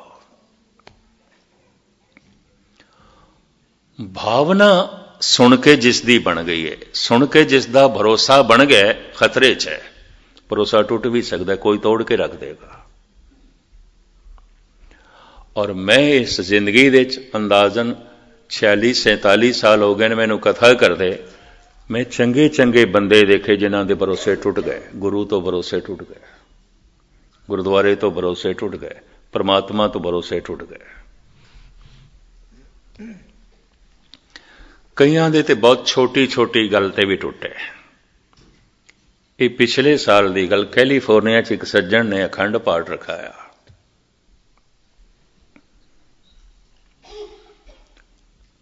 ਔਰ ਤਿੰਨੇ ਦਿਨ ਗੁਰਦੁਆਰੇ ਬੜੀ ਰੌਣਕ। ਦੋ ਹਾਲ ਸਨ, ਇੱਕ ਦੇ 'ਚ ਪਾਠ ਚੱਲਦਾ ਰਿਹਾ, ਇੱਕ ਦੇ 'ਚ ਕਥਾ ਕੀਰਤਨ ਚੱਲਦਾ ਰਿਹਾ। 24 ਘੰਟੇ ਲੰਗਰ ਚੱਲਦਾ ਰਿਹਾ। ਗੁਰਦੁਆਰੇ ਵਿੱਚ ਜੋ ਕੁਝ ਚਾਹੀਦਾ ਸੀ ਉਸਨੇ ਪਹੁੰਚਾਇਆ ਔਰ ਬਹੁਤ ਕੁਝ ਨਵਾਂ ਬਣਾ ਦਿੱਤਾ। ਉਹਨੇ ਅਥਾਹ ਉੱਥੇ ਦਾਨ ਕੀਤਾ, ਬੜੀ ਉਸਦੀ ਮਹਿਮਾ ਵੀ ਹੋਈ। ਦਾਸ ਵੱਖ-ਵੱਖ ਸ਼ਹਿਰਾਂ ਤੋਂ ਵਿਚਰਦਾ ਹੋਇਆ ਜਦ ਫਰੀਮਾਉਂਟ ਪਹੁੰਚਿਆ, ਸੁਤੇ ਸਿਤ ਉੱਥੇ ਉਸਦਾ ਮਿਲਣਾ ਹੋ ਗਿਆ। ਇੱਕ ਅੰਦਾਜ਼ੇ ਦੇ ਮੁਤਾਬਕ ਮਹੀਨਾ ਹੋ ਗਿਆ ਸੀ। ਦਾਸ ਲਾਸ ਐਂਜਲਸ ਹੋਰ ਕਈ ਸ਼ਹਿਰਾਂ ਤੋਂ ਹੋ ਕੇ ਉੱਥੇ ਪਹੁੰਚਿਆ। ਮੈਨੂੰ ਕਹਿਣ ਲੱਗਾ, ਆਪਣਾ ਤੇ ਹੁਣ ਯਕੀਨ ਨਹੀਂ ਰਹਿ ਗਿਆ, ਗੱਲ ਖਤਮ। ਮੈਂ ਕਿਹਾ ਹੱਦ ਹੋ ਗਈ। ਹਜ਼ਾਰਾਂ ਡਾਲਰ ਉਸ ਦਿਨ ਆ ਕੇ ਖਰਚ ਕੀਤੇ ਨੇ ਤੁਸੀਂ, ਭਾਂਡੇ ਨਵੇਂ ਬਣਾਏ, ਕਾਰਪੇਟ ਨਵਾਂ ਤੁਸੀਂ ਵਿਛਾ ਦਿੱਤਾ। ਇਤਨੀ ਰੌਣਕ, ਪਾਠੀਆਂ ਨੂੰ ਤੁਸੀਂ ਖੁੱਲੀ ਮਾਇਆ ਦਿੱਤੀ। ਲੰਗਰ ਤੁਸੀਂ ਉਹ ਚਲਾਏ ਜੋ ਵਿਆਹ ਸ਼ਾਦੀਆਂ ਦਾ ਸਿਲਸਿਲਾ ਨਹੀਂ ਬਣਦਾ। ਗੱਲ ਕੀ ਹੋ ਗਈ? ਕਹਿ ਲਏ ਕਿ ਮਸਕੀਨ ਜੀ ਆਪਾਂ ਮੁਕੱਦਮੇ 'ਚ ਹਾਰ ਗਏ, ਸਾਡਾ ਨਿਸ਼ਚਾ ਟੁੱਟ ਗਿਆ, ਭਰੋਸਾ ਹੀ ਟੁੱਟ ਗਿਆ। ਇੰਨੀ ਜਿਹੀਆਂ ਗੱਲ ਨਾਲ ਟੁੱਟ ਗਿਆ, ਇੰਨੀ ਜਿਹੀਆਂ ਗੱਲ ਨਾਲ। ਜਿਸ ਦਾ ਭਰੋਸਾ ਵਜਿਆ ਖਤਰੇ 'ਚ ਹੈ, ਕੋਈ ਤੋੜ ਕੇ ਰੱਖ ਸਕਦਾ ਹੈ। ਕੋਈ ਦੁੱਖ ਭਰੋਸੇ ਨੂੰ ਤੋੜ ਕੇ ਰੱਖ ਦੇ। ਕੋਈ ਲੈਕਚਰਾਰ, ਕੋਈ ਕਥਾਕਾਰ ਉਸ ਤੋਂ ਵਿਪਰੀਤ ਗੱਲ ਕਹਿ ਕੇ ਪਰਮਾਤਮਾ ਦੇ ਭਰੋਸੇ ਨੂੰ ਤੋੜ ਕੇ ਰੱਖ ਸਕਦਾ ਹੈ, ਗੁਰੂ ਦੇ ਭਰੋਸੇ ਨੂੰ ਤੋੜ ਕੇ ਰੱਖ ਸਕਦਾ ਹੈ। ਔਰ ਭਰੋਸੇ ਟੁੱਟਦੇ ਮੈਂ ਦੇਖੇ ਨੇ, ਇਹ ਵੀ ਮੈਂ ਅਰਜ਼ ਕਰਦੇ ਹਾਂ। ਉਹ ਆਪਣੇ ਆਪ ਨੂੰ ਖਤਰੇ 'ਚ ਸਮਝੇ। ਜਿੰਨੇ ਚਿਰ ਤੱਕ ਭਰੋਸਾ ਭਾਵਨਾ ਨਹੀਂ ਬਣਦਾ, ਭਗਤੀ ਨਹੀਂ ਬਣਦਾ, ਭਗਤ ਦਾ ਭਰੋਸਾ ਨਹੀਂ ਟੁੱਟਦਾ। ਭਗਤ ਤੇ ਭਗਵਾਨ ਦਾ ਰੂਪ ਹੋ ਜਾਂਦਾ ਹੈ, ਬੂੰਦ ਸਾਗਰ ਹੋ ਜਾਂਦੀ ਆ। ਹੁਣ ਜੋ ਹੈ ਉਸਦਾ ਭਰੋਸਾ ਟੁੱਟੇ, ਉਹ ਤੇ ਆਪ ਪਰਮਾਤਮਾ ਵਰਗਾ ਹੋ ਗਿਆ। ਹਰ ਵਕਤ ਮਹਾਰਸ, ਮਹਾਨੰਦ ਉਸ ਦੀ ਦੁਨੀਆ 'ਚ। ਉਹ ਗੀਤ ਦਾ ਰੂਪ ਹੋ ਗਿਆ, ਸੰਗੀਤ ਦਾ ਰੂਪ ਹੋ ਗਿਆ, ਆਨੰਦ ਦਾ ਰੂਪ ਹੋ ਗਿਆ, ਗਿਆਨ ਦਾ ਰੂਪ ਹੋ ਗਿਆ ਔਰ ਸਮਦ੍ਰਿਸ਼ਟ ਹੋ ਗਿਆ। ਹੁਣ ਜਿੱਥੇ ਤੱਕ ਉਹ ਵੇਖਦਾ ਹੈ ਪਰਮਾਤਮਾ ਨੂੰ ਵੇਖਦਾ ਹੈ, ਔਰ ਜਿੱਥੇ ਤੱਕ ਸੁਣਦਾ ਹੈ ਜੋ ਬੋਲਤ ਹੈ ਮ੍ਰਿਗਮੀਨ ਪੰਖੇਰੂ ਸੋ ਬਿਨ ਹਰ ਜਾਪਤ ਹੈ ਨਹੀਂ ਹੋਰ। ਇਹ ਪ੍ਰਭੂ ਜਿਤਨੇ ਪੰਛੀ ਪਏ ਬੋਲਦੇ ਨੇ ਸਭ ਤੇਰੀ ਆਵਾਜ਼। ਹੁਣ ਤੇ ਮੈਨੂੰ ਇੰਝ ਲੱਗਦਾ ਹੈ ਇਹ ਵੀ ਤੈਨੂੰ ਹੀ ਜਪਦੇ ਪਏ ਨੇ, ਹੋਰ ਕੁਛ ਨਹੀਂ। ਇਹ ਸਾਰੀਆਂ ਆਵਾਜ਼ਾਂ, ਹੇ ਪ੍ਰਭੂ ਇਹਦੇ 'ਚ ਵੀ ਤੂੰ ਹੈ, ਇਹ ਸਾਰੇ ਰੂਪ ਇਹਦੇ ਵਿੱਚ ਵੀ ਤੂੰ ਹੈ। ਇਹ ਅਵਸਥਾ ਬਣ ਜਾਂਦੀ। ਗੁਰੂ ਨਾਨਕ ਦੇਵ ਜੀ ਮਹਾਰਾਜ ਕਹਿੰਦੇ ਜੋ ਬੋਲਤ ਹੈ ਮ੍ਰਿਗਮੀਨ ਪੰਖੇਰੂ ਸੋ ਬਿਨ ਹਰ ਜਾਪਤ ਹੈ ਨਹੀਂ ਹੋਰ। ਧੰਨ ਗੁਰੂ ਗੋਬਿੰਦ ਸਿੰਘ ਜੀ ਦੀ ਮਹਾਰਾਜ ਦੀ ਮੈਂ ਸਮਦ੍ਰਿਸ਼ਟੀ ਤੁਹਾਡੇ ਸਾਹਮਣੇ ਰੱਖਾਂ ਤੇ ਸਮਾਪਤੀ ਕਰਨ ਸਮਾਂ ਹੋ ਗਿਆ। ਮਹਾਰਾਜ ਕਹਿੰਦੇ ਕਤਹੁ ਸੁਚੇਤ ਹੋਇ ਕੇ ਚੇਤਨਾ ਕੋ ਚਾਰ ਕੀਓ, ਕਤਹੁ ਅਚਿੰਤ ਹੋਇ ਕੇ ਸੋਵਤ ਅਚੇਤੋ। ਸ੍ਰੀ ਮੁਖਵਾਕ ਪਾਤਸ਼ਾਹੀ 10ਵੀਂ ਅਕਾਲ ਉਸਤਤ। हे प्रभु किधरे ते तू बड़ा सावधान सुचेत है, बड़ा सियाणा है। कतहों सुचेत होए के चेतना को चार कियो। तू अपनी चेतना नू चार कहंदे ने बड़े सुंदर, बड़े सोहणे सोहणे गुणां नाल संवारिया है, शिंगारिया है। कतहों अचिंत होए के सोवत अचेतो। किधरे तू बिल्कुल मूड अचेत, कुछ भी नहीं जानता, कुछ भी नहीं जानता। हैरानगी, हैरानगी है। कतहों भिखारी होए के मांगत फिरत वेख, कहूं महादान होए के मांगे ओ धन दे। तो हे प्रभु कमाल दी गल, किधरे तो मंगता बनया है भिखारी, हथ फैलाया टुकड़ा टुकड़ा मंगदा पे। एक दाते एक बेखारी जी सब तेरे चोज विडाणा। गुरु रामदास, हे चोजी पातशाह किधरे तू दाता बनया, किधरे भिखारी है, सब तेरे ही चोजन है। समदृष्टि। कतहूं भिखारी होए के मांगत फेरत बेख, कहूं महादान होए के मांगे धन देत हो। कहूं महाराजन को दीजत अनंत दान, कहूं महाराजन ते छीन चित लेत हो। कहूं वेद रीत, कहूं तांसम विपरीत, कहूं त्रिगुण अतीत, कहूं सरगुण समेत हो। इन्हां सैकड़े सवैयां दे चों दो चार मैं तुहाडे सामने रखां। धन गुरु गोबिंद सिंह जी महाराज, क्योंकि 10वें पातशाह नूं बहुत घट समझिया गया, बहुत घट पढ़िया गया, बहुत घट सुनिया गया। इस वास्ते मैं तुहाडे सामने रखदा पिया। सिंगापुर विच एक सज्जन सिंधी मैनूं कहण लगा, गुरु नानक बड़े मीठे गुरु हैं, गुरु गोबिंद सिंह गुरु तो हैं पर बड़े कड़वे हैं, बहुत कड़वे हैं, हमारा तालमेल नहीं बैठता। सीधे लफ्ज़ ते मैं उन्होंने सुभावक कह दिता, जे इतने कड़वे ना होंदे ते भारत विच हिंदू धर्म ते रहना ही नहीं सी, खत्म हो जाना सी। कवि संतोख सिंह जी कहते ने, छाए जाती एकता अनेकता बिलाए जाती, होवत कुचीलता कथे बन कुरान के। पाप ही परपक जाते धर्म दशक जाते, बरन गरक जाते सहत विधान की। देवी देव देवरे संतोख सिंह दूर होते, रीत मित जाति कथा वेदन पुराण की। श्री गुरु ग्रंथ गोविंद सिंह पावन परम सूर, मूर्त न होती जो पे करना निधान की। ऐसी बख्शिश भरी मूर्ति ना होंदी, गीता पुराण वेद खत्म हो जाने सन, केवल कुरान रहनी सी। जनेऊ तिलक मंदिर ठाकर द्वारे खत्म हो जाने सन, एक कोई मस्जिद रहनी सी। ये धन गुरु गोबिंद सिंह जी की करामात, उन्हों की मेहरबानी, उन्हों की कुर्बानी, उन्हों की तपस्या, उन्हों की देन। धन गुरु गोबिंद सिंह जी महाराज की समदृष्टि को नहीं देखा गया, क्योंकि असी सुनाया नहीं, असी समझाया नहीं। साहिब कहते कहूं जछ गंधर्व उरग, कहूं विद्याधर, कहूं भय किन्नर पिशाच, कहूं प्रेत हो। हे प्रभु, किधरे तू महाकवि है, किधरे तू महासंगीतकार, बहुत बड़ा संगीतकार। वही गल जो गुरु नानक कहते गुरु गोबिंद सिंह। पर हे प्रभु, किधरे तू भूत प्रेत है, पिशाच है, शरीर ही तेरे कोल नहीं, रूह भटकदी पई है। कहूं जछ गंधर्व उरग, कहूं विद्याधर, कहूं भय किन्नर पिशाच, कहूं प्रेत हो। कहूं होए के हिंदुआ गायत्री को गुप्त जप्यो, कहूं होए के तुरका पुकारे बांग देत हो। हे प्रभु, किधरे तू हिंदू है, तू ही है, और कोई नहीं है, तू ही है। गुफा दे च बैठ के गायत्री दे मंत्रां दा जप पिया करदा है, पर हे प्रभु, किधरे तू मुल्ला है, तुरक है, मुनारे ते चढ़ के बांग पिया देंदा। गुफा दे च बैठ के मंत्रां दा जप करन वाले हे प्रभु तू ही है, मुनारे ते चढ़ के बांग देण वाले हे प्रभु तू ही है। कहूं कोब काब होए पुराण को, पढ़त मत कतहूं कुरान को निदान जान। लेत हो कहूं वेदरीत, कहूं तांसम विपरीत, कहूं त्रिगुण अतीत, कहूं सरगुण समेत हो। हे प्रभु, मैं देखदा किधरे तू पुराणा दा पंडित है, बड़ा ज्ञानी है, बड़ा ज्ञाता है, पर किधरे तू कुरान दा हाफिज है, तू ही है, और कुछ नहीं, तू ही है।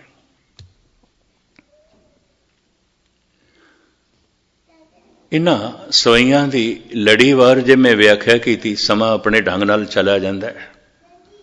एक सवैया होर रखते हैं थोड़े सामने कवित। कहूं गीत के गवैया, द्वापुर दे चली गई बिरती धन गुरु गोबिंद सिंह जी दी।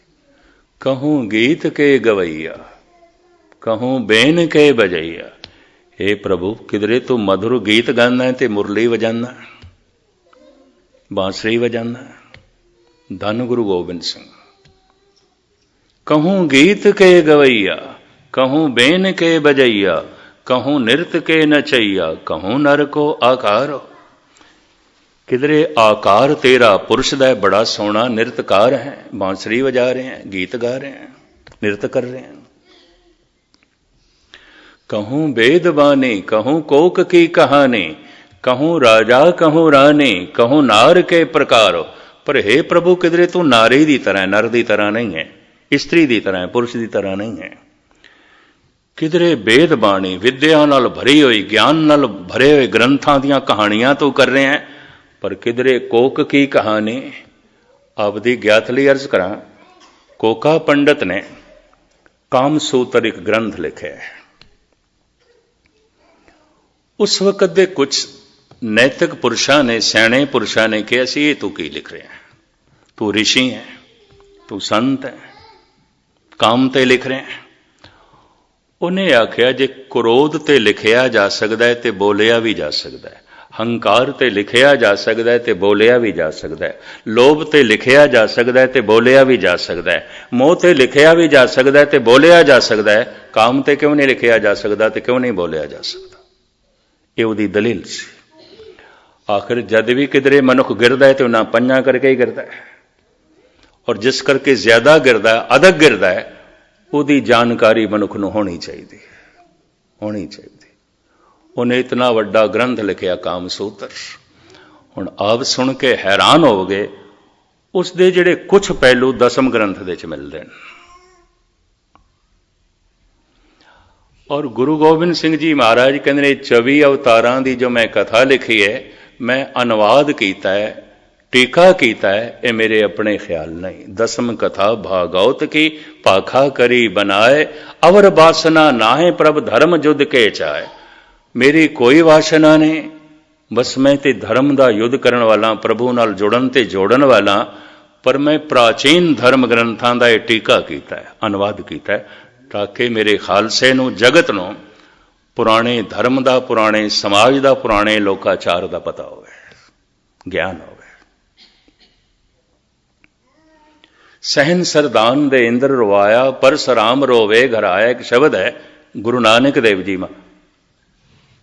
ਇਹ ਪਰਸਰਾਮ ਕੌਣ ਸੀ, ਇੰਦਰ ਕੌਣ ਸੀ, ਇਹ ਜਨਮੇਜਾ ਕੌਣ ਸੀ? ਅਜੇ ਸਰੋਵੇ ਵਿਖਿਆ ਖਾਏ, ਐਸੀ ਦਰਗੇ ਮਿਲੇ ਸਜਾਏ, ਇਹ ਸਾਰੇ ਕੌਣ ਸਨ? ਇਹ ਤੇ ਪੁਰਾਣ ਪੜ੍ਹਨੇ ਪੈਣਗੇ, ਪੁਰਾਣਕ ਪ੍ਰਸੰਗ ਪੜ੍ਹਨੇ ਪੈਣਗੇ, ਜਾਣਨਾ ਪਏਗਾ। ਬਹੁਤ ਕੱਚੇ ਦਿਲ ਦਿਮਾਗ ਦੇ ਬੰਦੇ ਸਿੱਖ ਜਗਤ ਵਿੱਚ ਆਪਣੇ ਆਪ ਨੂੰ ਰਹਿਬਰ ਮੰਨਣ ਲੱਗ ਪਏ ਨੇ, ਉਹਦੇ ਨਾਲ ਸਿੱਖ ਧਰਮ ਸੰਕੀਰਣ ਹੋ ਕੇ ਰਹਿ ਗਿਆ, ਜਦ ਕਿ ਇਸ ਤੋਂ ਵੱਡਾ ਹੋਰ ਕੋਈ ਵਿਸ਼ਾਲ ਧਰਮ ਨਹੀਂ ਸੀ। ਇਹਦਾ ਸਬੂਤ ਧੰਨ ਗੁਰੂ ਗ੍ਰੰਥ ਸਾਹਿਬ ਜੀ ਮਹਾਰਾਜ ਨੇ। ਸਾਰੇ ਭਗਤ ਤੇ ਬੈਠੇ ਨੇ, ਬਾਂਗ ਦੇਣ ਵਾਲਾ ਵੀ ਬੈਠਾ ਹੈ ਤੇ ਮੁਰਲੀ ਦੀ ਤਾਨ ਛੇੜਨ ਵਾਲਾ ਵੀ ਬੈਠਾ ਹੈ, ਸਭ ਕੁਝ ਮੌਜੂਦ ਹੈ। ਖੈਰ ਮੈਂ ਲਮਕਾਵਾਂ ਨਾ। ਸਤਿਗੁਰ ਕਹਿੰਦੇ ਨੇ ਮੇਰੇ ਖਿਆਲ ਨਹੀਂ ਨੇ, ਮੈਂ ਟੀਕਾ ਕੀਤਾ, ਅਨੁਵਾਦ ਕੀਤਾ। ਕਿਉਂ? ਬ੍ਰਾਹਮਣ ਸਿਰਫ ਬ੍ਰਾਹਮਣ ਨੂੰ ਪੜ੍ਹਾਉਂਦਾ ਸੀ, ਸ਼ੂਦਰ ਨੂੰ ਨਹੀਂ। ਤੇ ਬ੍ਰਾਹਮਣ ਜਿਹੜੀ ਵਿਦਿਆ ਪੜ੍ਹਾਉਂਦਾ ਸੀ ਸੰਸਕ੍ਰਿਤ ਸੀ, ਬੜੀ ਬੇਖਮ। ਉਹ ਹੁਣ ਲੋਕ ਭਾਸ਼ਾ ਨਹੀਂ ਰਹਿ ਗਈ ਸੀ, ਕਿਸੇ ਵਕਤ ਸੀ, ਕਿਸੇ ਵਕਤ ਸਾਰੇ ਸੰਸਕ੍ਰਿਤ ਬੋਲਦੇ ਸਨ। ਸਮਾਂ ਦੇ ਨਾਲ ਭਾਸ਼ਾਵਾਂ ਬਦਲਦੀਆਂ, ਅੱਜ ਪੰਜਾਬੀ ਦਾ ਰੂਪ ਵੀ ਨਹੀਂ ਰਹਿ ਗਿਆ। ਪੰਜਾਬੀ ਦੇ ਵਿੱਚ ਬਹੁਤ ਸਾਰੇ ਅਲਫਾਜ਼ ਹੋਰ ਦੇ ਹੋਰ ਆ ਗਏ ਨੇ, ਇਹ ਵੀ ਮੈਂ ਅਰਜ਼ ਕਰਦੇ ਹਾਂ। ਲਹਿੰਦੀ ਪੰਜਾਬੀ, ਚੜ੍ਹਦੀ ਪੰਜਾਬੀ ਅਲੱਗ ਅਲੱਗ ਹੈ। ਪਾਕਿਸਤਾਨ ਦੇ ਵਿੱਚ ਪੰਜਾਬੀ ਬੋਲਦੇ ਨੇ, ਸਾਡੀ ਪੰਜਾਬੀ ਨਾਲੋਂ ਭਿੰਨ ਹੋ ਗਈ ਹੈ, ਬਿਲਕੁਲ ਭਿੰਨ ਹੋ ਗਈ। ਮੈਨੂੰ ਚੰਗੀ ਤਰ੍ਹਾਂ ਯਾਦ ਹੈ, ਸ਼੍ਰੋਮਣੀ ਕਮੇਟੀ ਨੇ ਇੱਕ ਦਫਾ ਦਾਸ ਦੀ ਸੇਵਾ ਲਾਈ ਨਨਕਾਣਾ ਸਾਹਿਬ, ਗੁਰੂ ਨਾਨਕ ਦੇਵ ਜੀ ਮਹਾਰਾਜ ਦੇ ਗੁਰਪੁਰਬ ਤੇ। ਬਈ ਉੱਥੋਂ ਦੀ ਮੰਗ ਆਈ ਹੈ, ਟੀਵੀ ਤੇ ਪ੍ਰੋਗਰਾਮ ਜਾਣਾ ਹੈ, ਪਰ ਉਰਦੂ ਦੇ ਵਿੱਚ ਕਥਾ ਕਰਨੀ ਹੈ, ਲੈਕਚਰ ਦੇਣੇ ਨੇ, ਵੀ ਤੁਸੀਂ 3 ਦਿਨ ਗੁਰਦੁਆਰੇ 'ਚ ਉਰਦੂ 'ਚ ਬੋਲਣਾ। ਠੀਕ ਹੈ।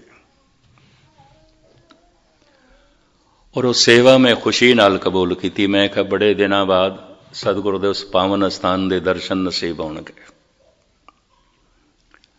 ਬੜਾ ਭਾਰੀ ਇਕੱਠ, ਰਾਏ ਬੁਲਾਰ ਦੀ ਜਿਹੜੀ ਸੰਤਾਨ ਭੱਟੀ ਖਾਨਦਾਨ, ਉਹ ਵੀ ਸਾਰੇ ਬੈਠੇ ਸਨ। ਰਾਤ ਨੂੰ ਵੀ ਦਾਸ ਹਾਜ਼ਰੀ ਭਰਦਾ ਹੁੰਦਾ ਸੀ। ਉਹ ਜਿਹੜੀ ਭੱਟੀ ਖਾਨਦਾਨ ਹੈ, ਰਾਏ ਬੁਲਾਰ ਦੀ, ਹੋਰ ਸਾਰੇ, ਉਹ ਕਹਿਣ ਲੱਗੇ ਰਾਤ ਨੂੰ ਤੁਸੀਂ ਪੰਜਾਬੀ 'ਚ ਹੀ ਬੋਲਿਓ। ਮੈਂ ਕਿਹਾ ਚੰਗਾ। ਰਾਤ ਨੂੰ ਮੈਂ ਪੰਜਾਬੀ 'ਚ ਬੋਲਿਆ। ਮੇਰੇ ਕਮਰੇ 'ਚੋਂ ਮੁਸਲਮਾਨ ਵੀਰ ਆ ਗਿਆ, ਵੀ ਅਸੀਂ ਤੇ ਤੁਹਾਨੂੰ ਹੱਥ ਜੋੜ ਕੇ ਆਖਿਆ ਸੀ, ਅਰਜ਼ੋਈ ਕੀਤੀ ਸੀ ਪੰਜਾਬੀ 'ਚ ਬੋਲੋ, ਤੁਸੀਂ ਪੰਜਾਬੀ 'ਚ ਨਹੀਂ ਬੋਲੇ। ਮੈਂ ਕਹਿੰਦਾ ਮੈਂ ਪੰਜਾਬੀ 'ਚ ਬੋਲਿਆ। ਕਹਿੰਦੇ ਇਹ ਕਿਹੜੀ ਪੰਜਾਬੀ ਹੈ? ਹੁਣ ਉਹ ਲਹਿੰਦੀ ਪੰਜਾਬੀ ਬੋਲਦੇ, ਇਹ ਕਿਹੜੀ ਪੰਜਾਬੀ ਬੋਲਦਾ? ਕਹਿੰਦੇ ਸਾਡੇ ਪੱਲੇ ਤੇ ਨਹੀਂ ਕੁਝ ਪਿਆ। ਮੈਂ ਕਿਹਾ ਠੀਕ ਹੈ, ਫਿਰ ਮੈਂ ਉਰਦੂ 'ਚ ਹੀ ਬੋਲਾਂਗਾ, ਉਰਦੂ ਤੇ ਤੁਸੀਂ ਸਮਝ ਲੈਂਦੇ। ਲਹਿੰਦੀ ਪੰਜਾਬੀ, ਭਾਵੇਂ ਲਹਿੰਦੀ ਪੰਜਾਬੀ ਮੈਂ ਬੋਲ ਸਕਦਾ, ਉਸੇ ਇਲਾਕੇ 'ਚੋਂ ਆਇਆ, ਪਰ ਹੁਣ ਆਇਆ 50-51 ਸਾਲ ਹੋ ਗਏ, ਲੜਖੜਾ ਸਕਦਾ ਸੀ ਮੈਂ, ਇਸ ਕਰਕੇ ਨਹੀਂ ਬੋਲਿਆ।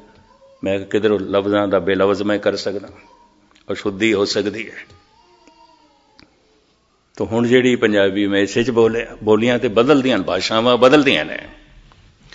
ਸੰਸਕ੍ਰਿਤ ਲੋਕ ਭਾਸ਼ਾ ਨਹੀਂ ਰਹੀ ਸੀ। ਧੰਨ ਗੁਰੂ ਗੋਬਿੰਦ ਸਿੰਘ ਜੀ ਮਹਾਰਾਜ ਨੇ ਲੋਕ ਭਾਸ਼ਾ ਦੇ 'ਚ, ਬ੍ਰਿਜ ਭਾਸ਼ਾ ਦੇ 'ਚ, ਹਿੰਦੀ ਦੇ 'ਚ ਅਨੁਵਾਦ ਕੀਤਾ ਉਹਨਾਂ ਸਾਰਿਆਂ ਦਾ। सिख जगत दे विखाद खड़ा हो गया है, ये गुरु गोबिंद सिंह दे बोल नहीं हो सकते।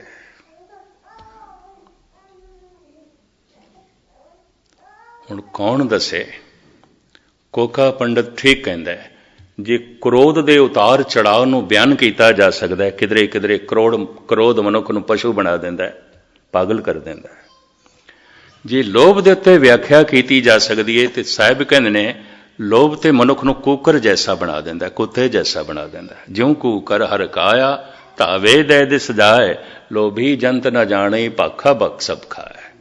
भयो लोभ संग होरा, लोभ मनुख नूं हलकाया कुत्ता बना देंदा है।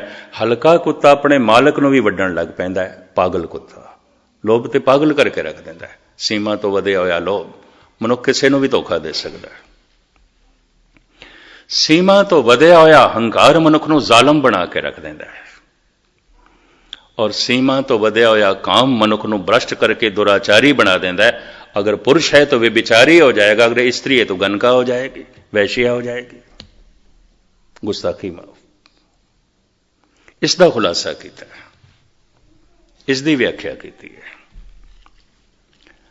धन गुरु गोबिंद सिंह जी महाराज अकाल उस्तद फरमान करते हैं, हे प्रभु कहूं गीत के गवैया, कहूं बेन के बजैया, कहूं नृत के नचैया, कहूं नर को आकारो, कहूं वेद बानी।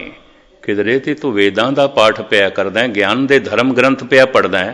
कहूं कोक की कहानी, किधरे कोक शास्त्र पिया पढ़दा, कामसूत्र पिया पढ़दा, कामसूत्र दी विचार चल रही है।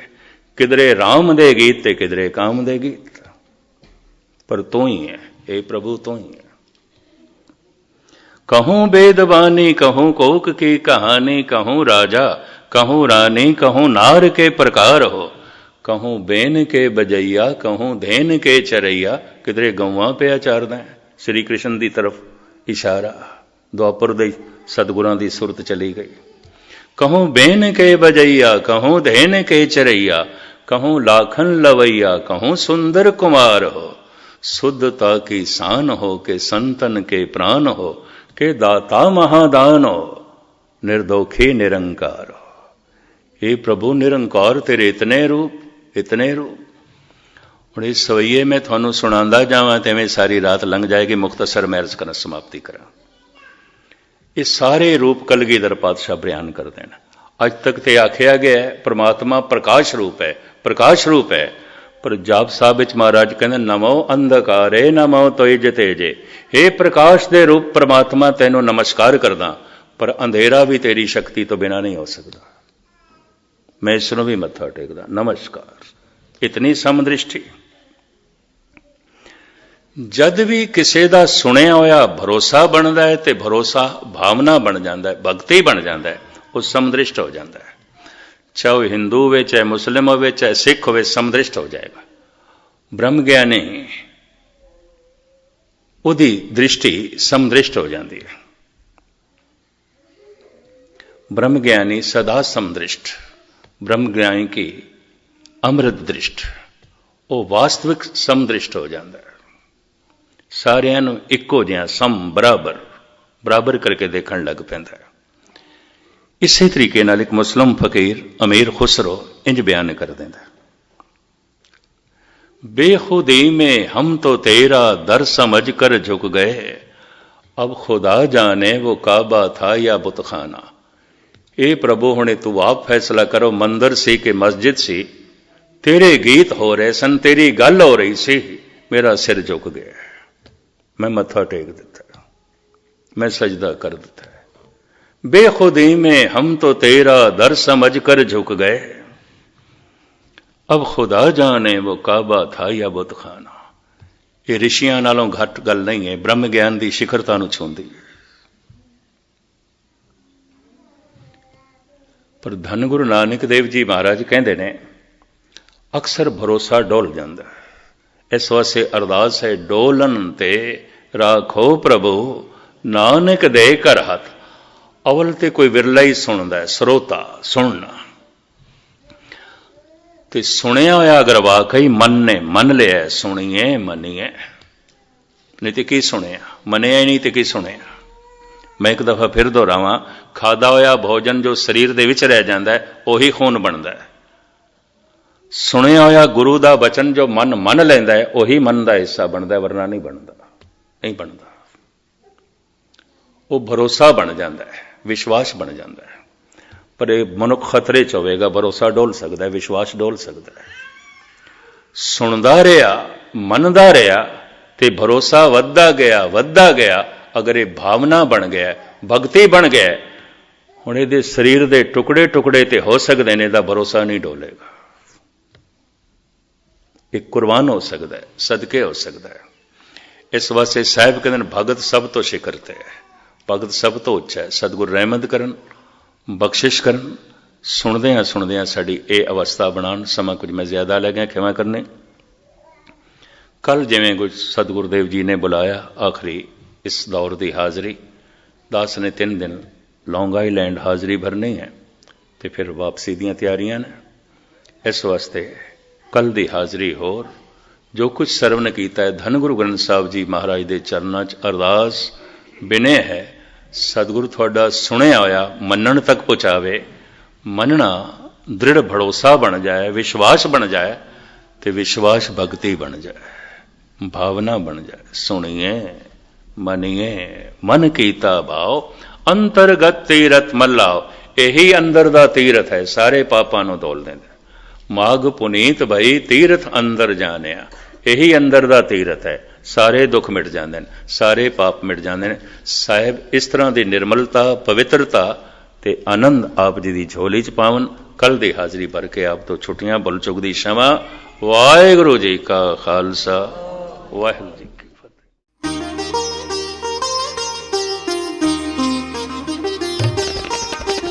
ज्ञान दा सागर, ज्ञान दा सागर, ज्ञान दा सागर, ज्ञान